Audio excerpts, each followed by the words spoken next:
नमस्कार दोस्तों। आज हम बात करेंगे रामचंद्र शुक्ल जी के इतिहास के प्रश्नों की सीरीज़ का पार्ट नंबर 2। तो आपको पता ही है, आचार्य रामचंद्र शुक्ल हिंदी साहित्य से जुड़े किसी भी परीक्षा के लिए बहुत ही महत्वपूर्ण स्थान रखते हैं। तो किसी भी परीक्षा में उनके उनके जो इतिहास ग्रंथ हैं वहाँ से बहुत सारे क्वेश्चंस पूछे जाते हैं। तो हमारा आज का पहला प्रश्न है, हिंदी साहित्य का आविर्भाव किस अवस्था से हुआ है। मतलब हिंदी साहित्य का जो शुरुआत है वो किस अवस्था से हुई है। तो वो हुई है बच्चों अपभ्रंश भाषा से। किस भाषा से हुई है? अपभ्रंश भाषा से। हमारा नेक्स्ट क्वेश्चन है, सेकंड क्वेश्चन, दोहा या दूहा किसका बोध कराते हैं। मतलब दोहा कहने से या दूहा कहने से हमें क्या समझ आता है। अपभ्रंश या प्रचलित काव्य। उस समय अपभ्रंश का प्रचलित काव्य भाषा हमें समझ आती है। आदिकाल की समय सीमा क्या मानी गई है। आदिकाल की आचार्य रामचंद्र शुक्ल के अनुसार आदिकाल की समय सीमा मानी गई है 1050 से 1375। कितनी? संबत 1050 से 1375। हमारा अगला प्रश्न है, वीर गाथा काल नाम किस आधार पर पड़ा। मतलब आचार्य रामचंद्र शुक्ल जो है वो आदिकाल को वीर गाथा काल कहते हैं। तो वीर गाथा काल नाम किस आधार पर पड़ा। वीरों की गाथाओं के वर्णन के कारण वीर गाथा नाम पड़ा है। वीरों की गाथाओं के वर्णन के कारण वीर गाथा काल नाम पड़ा है। हमारा अगला प्रश्न है, पांचवा प्रश्न, आदिकाल में कवियों को क्या कहा जाता था। आदिकाल में जो कवि हैं उन्हें क्या कहा जाता था। तो वो कहा जाता था राजाश्रित कवि और चारण। क्या कहा जाता था? राजाश्रित कवि और चारण। हमारा अगला प्रश्न है, छठा प्रश्न, रासो परंपरा किससे संबंधित है। मतलब रासो परंपरा वो किससे संबंधित थी। तो वो थी वीर गाथाओं का वर्णन के लिए। मतलब रासो परंपरा में जो है वो वीर गाथाओं से रिलेटेड ही लिटरेचर या साहित्य मतलब इतिहास लिखा गया।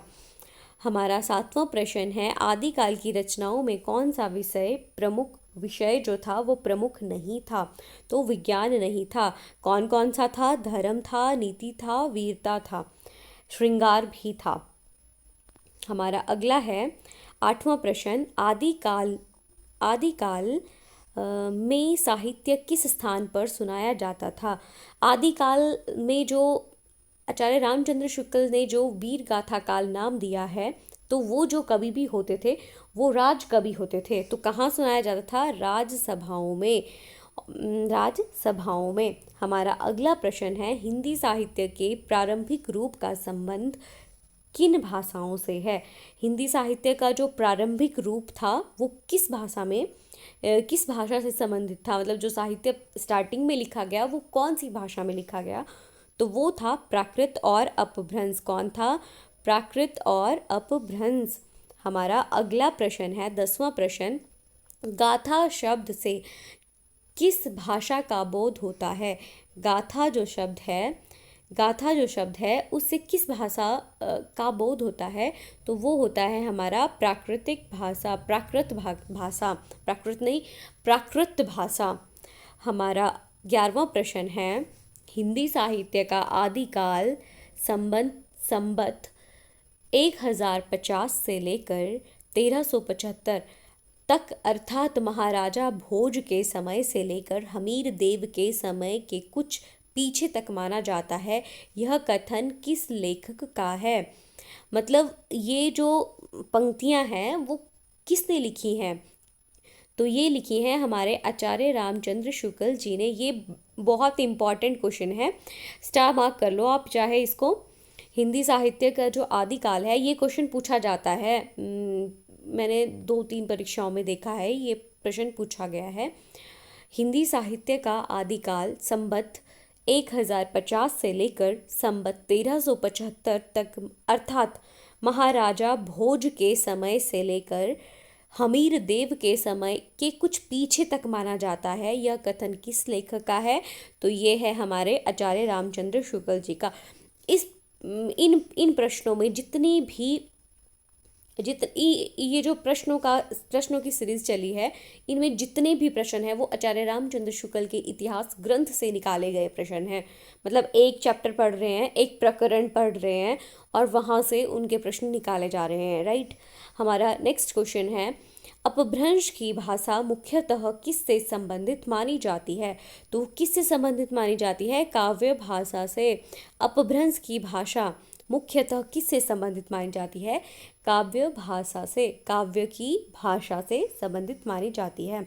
हमारा अगला प्रश्न है, अपभ्रंश के नमूने हमें कहाँ मिलते हैं? मतलब अपभ्रंश के जो हमें एग्जाम्पल्स हैं या फिर अपभ्रंश के जो नमूने हैं वो कहाँ मिले हैं हमें? वो मिले हैं पत्रों और पांडुलिपियों में। कहाँ पे मिले हैं? पत्रों और पांडुलिपियों में। हमारा अगला प्रश्न है, अपभ्रंश भाषा बोलचाल की भाषा से क्यों अलग थी? क्यों अलग थी अपभ्रंश भाषा आम बोलचाल की भाषा से? तो उसमें पुरानी काव्य परंपरा का प्रभाव था, क्योंकि अपभ्रंश में पुरानी काव्य परंपरा का प्रभाव था। अब हमारा अगला क्वेश्चन है, चलिय वीर हमीर पंक्ति किस से संबंधित है? किससे संबंधित है चलिय वीर हमीर? यह है वीरता से संबंधित और ये लिखी सारंगधर जी ने, जिनके बारे में हम नेक्स्ट सीरीज में, मतलब नेक्स्ट क्वेश्चंस की सीरीज में बात करेंगे। हमारा अगला प्रश्न है, अमीर खुसरो किस प्रकार की भाषाओं में रचना करते थे? आम बोलचाल की भाषा में अमीर खुसरो जो थे वो रचनाएं करते थे। अगला प्रश्न है 17वां प्रश्न, एक नार ने अचरज किया पंक्ति किसकी शैली को दर्शाती है? एक नार ने अचरज किया, तो ये बताती है हमें पहेली और मुकरी के बारे में। मतलब ये जो लिखी गई थी किस शैली में लिखी गई थी? तो ये पहेली शैली में लिखी गई थी। हमारा नेक्स्ट प्रश्न है, विद्यापति ने कितने प्रकार की भाषा का प्रयोग किया है? विद्यापति जी ने कितनी प्रकार की भाषा का प्रयोग किया है? तो वो है 2 प्रकार की भाषा का प्रयोग किया गया है। हमारा 19वां प्रश्न है, विद्यापति ने किन 2 भाषाओं का प्रयोग किया है? मतलब विद्यापति ने अपने जो काव्य हैं वो किन 2 भाषाओं में लिखे हैं? एक तो पुरानी अपभ्रंश में लिखे हैं और दूसरी देसी बोलचाल की भाषा। कौन कौन सी? पुरानी अपभ्रंश और देशी बोलचाल की भाषा। हमारा अगला प्रश्न है, अपभ्रंश की परंपरा कब तक चलती रही? अपभ्रंश जो है, अपभ्रंश भाषा में कब तक काव्य रचता रहा? तो वो 15वीं शताब्दी के मध्य तक। कब तक? 15वीं शताब्दी के मध्य तक। हमारा अगला प्रश्न है, देसिल बयना सब जन मिठा, ऐसे है ये पंक्ति, ये किससे संबंधित है बच्चों? ये संबंधित है विद्यापति जी से। ये संबंधित है विद्यापति जी से। और हमारा अगला प्रश्न है 22वां प्रश्न, ये सांप्रदायिक शिक्षा मात्र है अतः शुद्ध साहित्य की कोटि में नहीं आती। किसको कहा है ये पंक्तियाँ? अपभ्रंश से संबंधित धार्मिक रचनाओं के बारे में कहा है। किसने कही है? आचार्य रामचंद्र शुक्ल जी ने। क्या कहा है? ये सांप्रदायिक शिक्षा मात्र है अतः शुद्ध साहित्य की कोटि में नहीं आती। किसके बारे में कहा है? अपभ्रंश से संबंधित धार्मिक रचनाओं के बारे में कहा है। और कहा किसने है? आचार्य रामचंद्र शुक्ल जी ने। अगर आपको हमारी यह वीडियो हेल्पफुल लग रही है तो आप हमारे चैनल को लाइक करें, शेयर करें, सब्सक्राइब करें। Thank you.